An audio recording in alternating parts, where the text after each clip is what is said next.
नमस्कार साथियों, स्वागत है आप सभी का हमारे यूट्यूब चैनल IRC न्यूज़ पर। मैं प्रवीण राजपूत आप सभी का स्वागत करता हूं।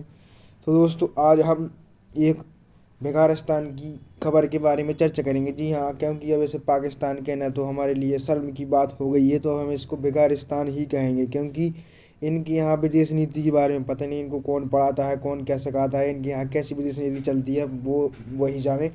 तो दोस्तों, आप देख रहे होंगे कि पाकिस्तान की भूख मिटाएगा रूस, यानी कि रूस से 45,000 टन गेहूं खरीदेगा पाकिस्तान।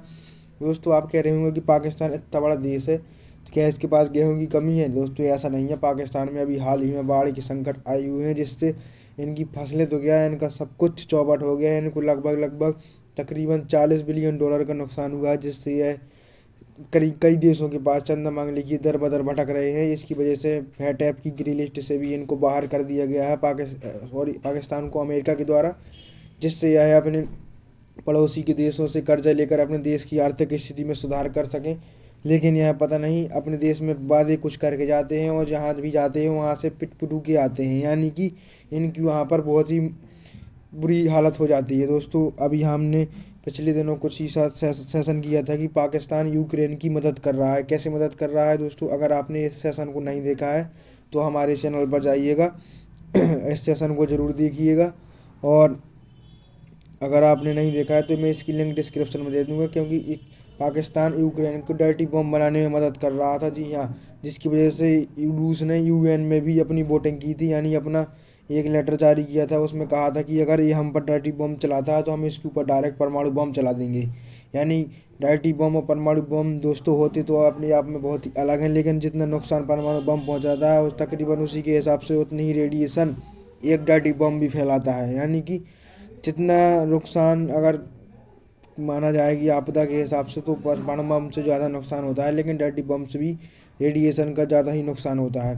दोस्तों, इसके बाद हाल ही में अभी जो इमरान खान इनके यहाँ यात्रा पर गए थे और वहाँ पर इनका बढ़िया तरीके से स्वागत किया गया। ऐसा नहीं है, जबकि कोई देश का प्रधानमंत्री, राष्ट्रपति, वरिष्ठ नेता किसी देश में जाता है तो उसका स्वागत किया जाता है। उसको मिलने के लिए आज के समय में इंतज़ार नहीं कराया जाता है, तुरंत तत्कालीन उसके वहाँ की राष्ट्रपति, प्रधानमंत्री के द्वारा उसके साथ बैठक की जाती है और डीलिंग की जाती है कि किस वजह से यहाँ पर यात्रा के लिए आए हैं। तो दोस्तों, यह हाल यूक्रेन रूस युद्ध के समय इमरान खान वहाँ पर पहुँचे और इन्होंने कहा कि वाह, कितना ये तो मेरे लिए बहुत ही अच्छा दिन है, कितना सुहाना दिन लग रहा है।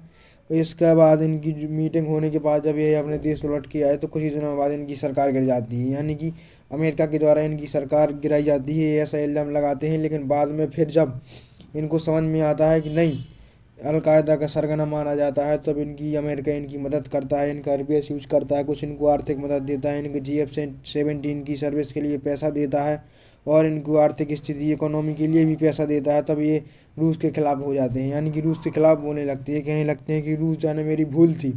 लेकिन इनकी ओर फिर भी अचानक गोली का अटैक हो जाता है।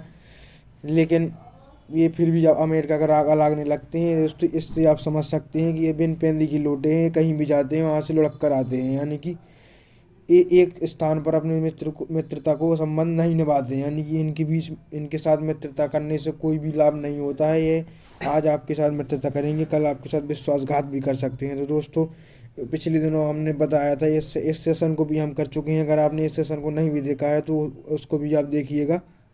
दोस्तों, तो हाँ, शहबाज शरीफ अभी हाल ही में रूस से सस्ता तेल खरीदने के लिए गए थे, लेकिन रूस ने इनको वहाँ पर मना कर दिया है, सस्ता तेल में के साथ डील नहीं की है।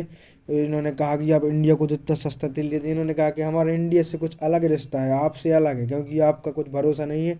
आज आप यहाँ हैं, कल चीन के पास चले जाएंगे, कल अमेरिका के पास, और तो और आप कल रूस यूक्रेन के पास भी चले जाएंगे। तो हमें आपके ऊपर भरोसा नहीं है। हमारी इंडिया के साथ बहुत ही अच्छी मित्रता है, इसलिए हम आपको सस्ते दाम पर तेल तो नहीं दे सकते हैं। जो मार्केट में हम सबको दे रहे हैं वो आप ले लीजिएगा। ये वहाँ से पिट पिटा के चले आए और यह भी साथ में आए कि इन्होंने, रूस ने यह भी कहा कि जो हमारी शहबाज शरीफ, सॉरी, नवाज शरीफ के समय में जो हमारी गैस पाइपलाइन की डील हुई थी, आप उसको भी ज़रा देख लीजिएगा। उसको भी अब देख लेंगे, अगर वह अपना काम करेंगे उस काम पर, यानी कि उस डील पर आप अपना काम करेंगे तो हम आपके बारे में सस्ता तेल देने पर विचार करेंगे। दोस्तों, फिर वापस आ जाते हैं।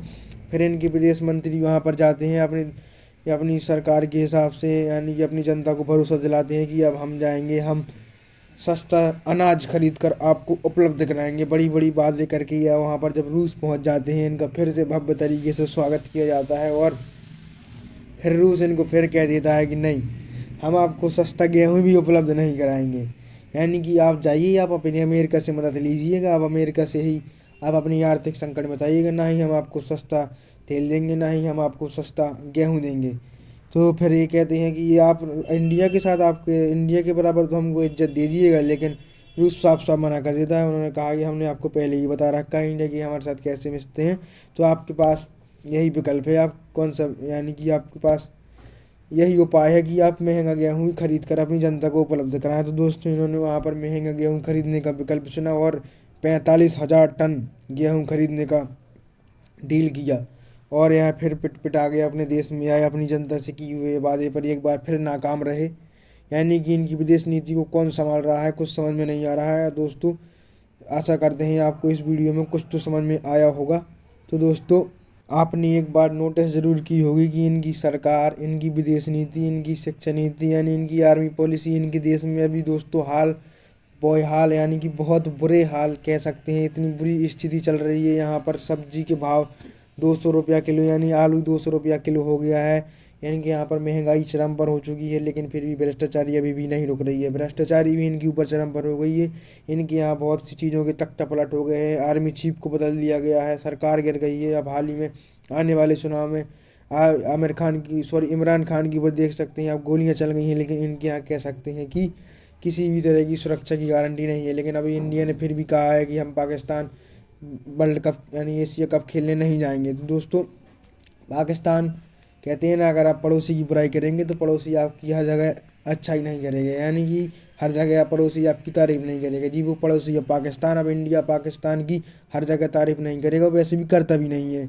यानी कि इंडिया इसको अब हर जगह मात दिलाने में सक्षम हो चुका है। तो दोस्तों आशा करते होंगे कि आपको हमारे इस छोटे से वीडियो के माध्यम से पाकिस्तान की नीतियों के बारे में कुछ तो पता चला होगा, समझ में आया होगा कि इनकी नीतियाँ कितनी ख़राब हैं, इनको कुछ नहीं मालूम। तो दोस्तों इस चैनल को लाइक कीजिए, सब्सक्राइब जरूर कीजिएगा। धन्यवाद।